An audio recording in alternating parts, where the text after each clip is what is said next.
Scanning staircases is really quite simple, but it's super important to follow just a couple rules to help with alignment and navigation. When you begin to scan the staircase, you should have the camera first aligned with the center of the staircase at the very bottom at its base. I recommend scanning every 3 to 4 steps.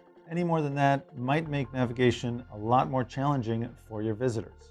But basically, the rule of thumb is that the next stair that you scan on the case should be lower than the height of the camera from the previous scan. Let me go ahead and show you what that looks like. Please excuse my very rough sketch here, but basically the meaning is this. Even though when you scan the position at the base of the stairs, depending on the height of the staircase, in capture you might be able to see the entire staircase itself. But that doesn't mean that you can now take the camera, go to the top of the stairs, and scan the position there.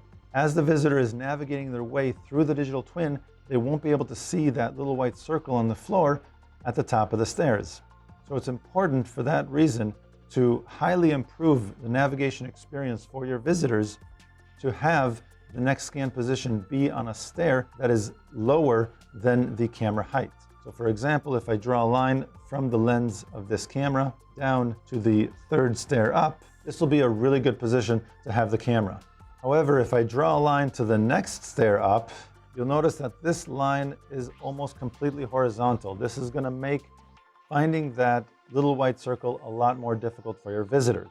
Not only is navigation more difficult, but alignment also suffers. So for example, in buildings that have larger fire escape style staircases, the staircase is going to be absolutely identical from one floor to the next. To prevent that misalignment from one floor to the next, because the two look so similar, it's really important to give as much overlapping data for the system as possible every time you make a scan. I completely understand if you think that scanning every 3 to 4 steps up a staircase is just way too time consuming. But your navigation will drastically improve if you do this. And if you prevent a misalignment, not only does it mean that you don't have to rescan when you're still on site, if you didn't notice the misalignment, it'll mean that you don't have to go back on site and reshoot, which would be a drastic waste of time. So consider the extra time and care spent on scanning staircases properly a sort of insurance for your digital twin.